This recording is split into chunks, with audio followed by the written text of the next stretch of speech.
Olá, queridos amigos, queridas amigas. Que o Senhor vos abençoe, que o Senhor Deus vos guarde, que a face do Senhor Jesus possa resplandecer em cada um de vocês, dando-lhes o devido conhecimento, entendimento e sabedoria, que todos tenham um dia bastante feliz. Vamos à lição de hoje, quarta-feira, 2 de setembro de 2026. A lição 10 de hoje, ela tem como título Chamado à Santidade.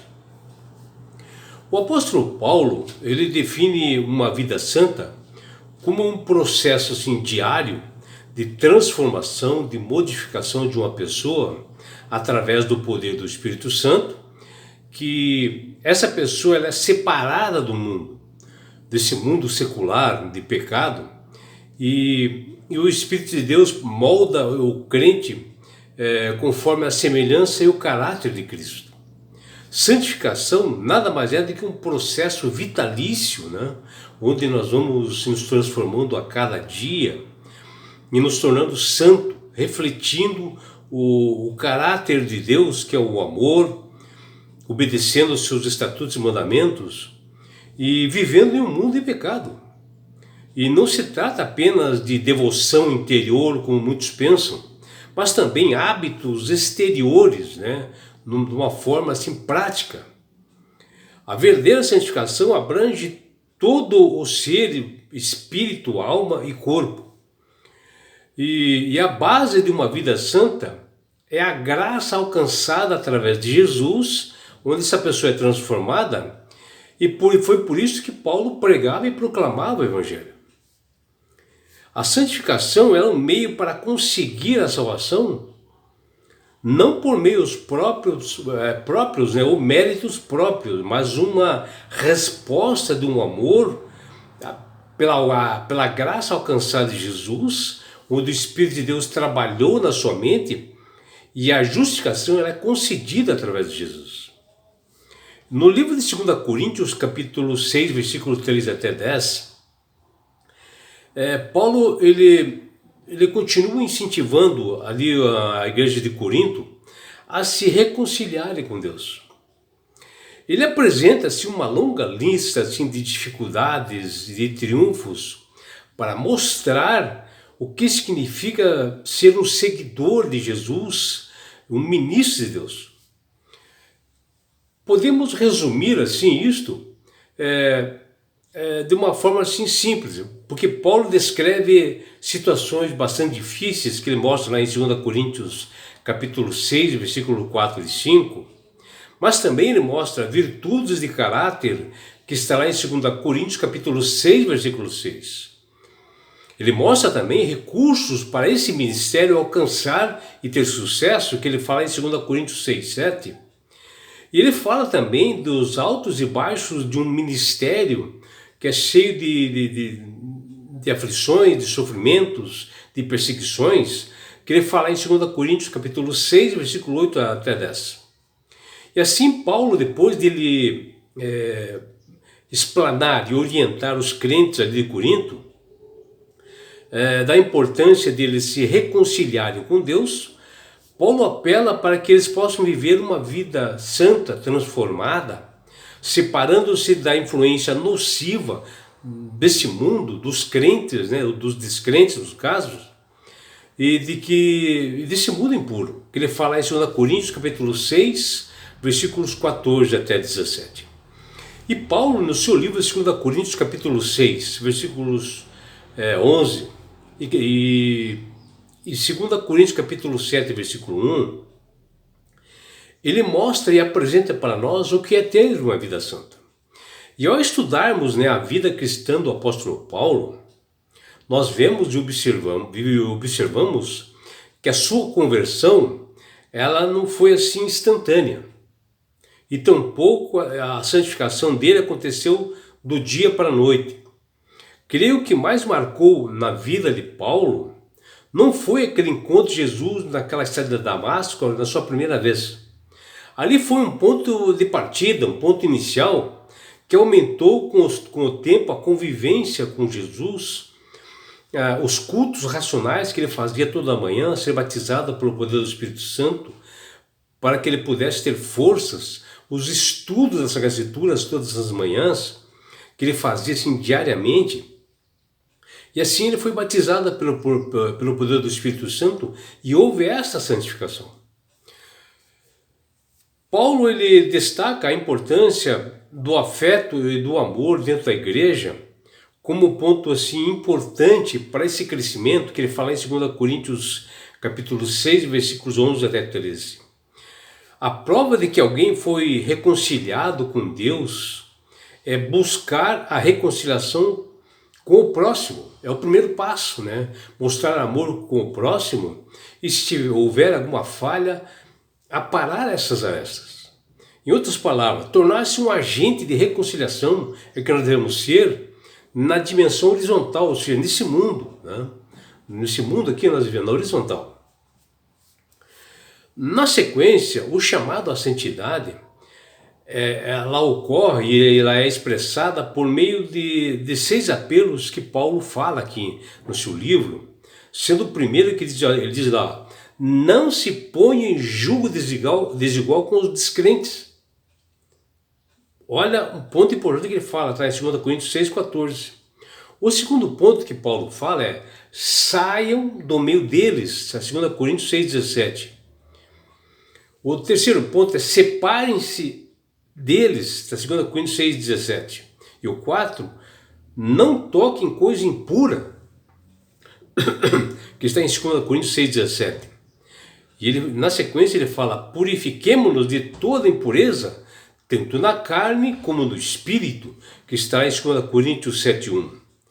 E o sexto ponto, ele diz lá: aperfeiçoando a nossa santidade no temor de Deus, que está em 2 Coríntios 7,1. Todos esses apelos que Paulo fala nos mostram que um Deus santo requer uma vida santa para nós, uma vida separada de um mundo de deuses falsos, de idolatria, de falsidade. Por outro lado, o trecho também apresenta outras 7 promessas que realmente fazem um papel importante dentro da igreja como um santuário de Deus, né? Que ele diz lá: habitarei entre eles. O segundo ponto: andarei entre eles. Terceiro ponto: serei o seu Deus. O quarto ponto: eles serão o meu povo. O quinto ponto: eu os receberei. Sexto ponto: serei o pai de vocês. E o sétimo: vocês serão meus filhos e minhas filhas, que estará em 2 Coríntios capítulo 6, versículos 16 até 18. Observem que as 4 promessas de 2 Coríntios 6,16 servem de base para os 3 imperativos que Paulo fala em 2 Coríntios 6,17, que deixam clara essa ligação. Isso mostra que a santidade, ela não é um resultado do nosso esforço, mas a obra do poder do Espírito Santo na nossa vida, na nossa mente e no nosso coração. Ainda assim, cabe a todos nós, crentes, guiados pelo Espírito, fazer a nossa parte, ou seja, rejeitar por completo a idolatria e toda a prática impura que tem nesse mundo. E assim, meus amigos, minhas amigas, Jesus deseja encontrar conosco todos os dias. Ele quer nos fazer pessoas santas. Ele quer fazer que nós possamos a conhecer melhor através da sua palavra, saber que ele se importa conosco nos momentos de alegrias e nos momentos de tristezas. Por isso que o apóstolo em 2 Coríntios 6,11, ele apresenta aos gregos ali de Corinto o que é ser santo, como nós vimos aqui.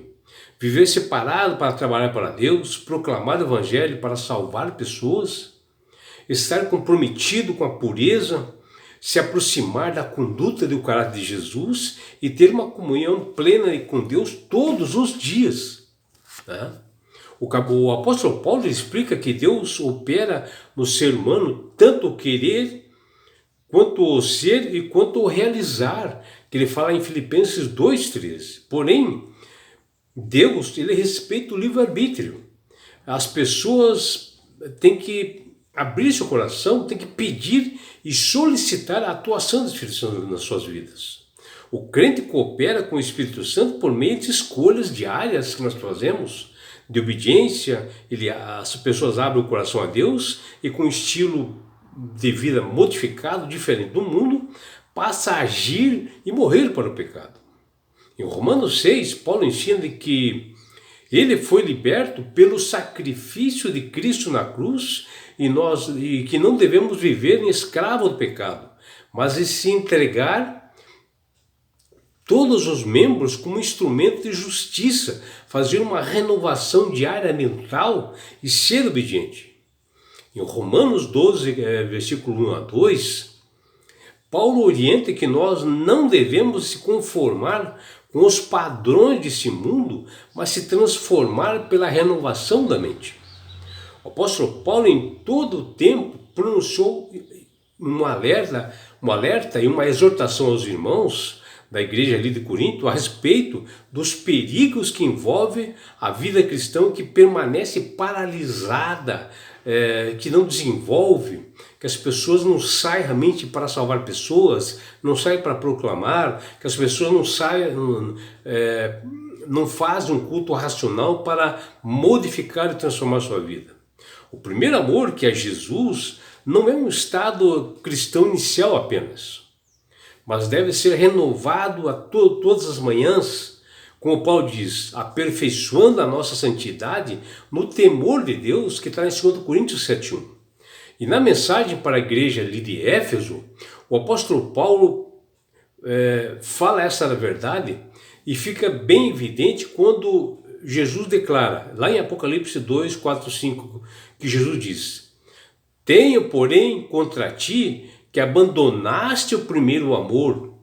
Lembra-te, pois, de onde caíste, arrepende-te, volta-te à prática das primeiras obras, ditas por Jesus em Apocalipse capítulo 2, versículo 4 e 5.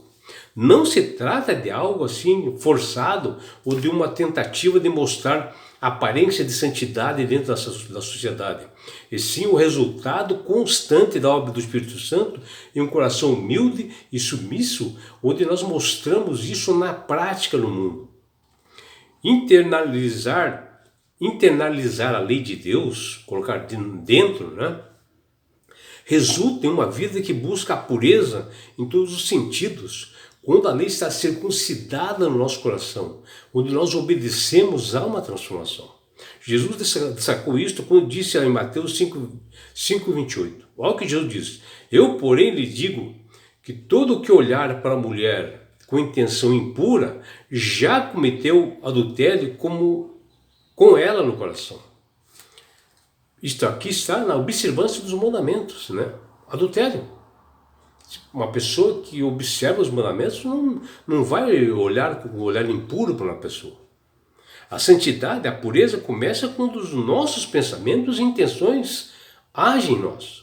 Nossos pensamentos e crenças estão entrelaçados com o nosso caráter e o destino final.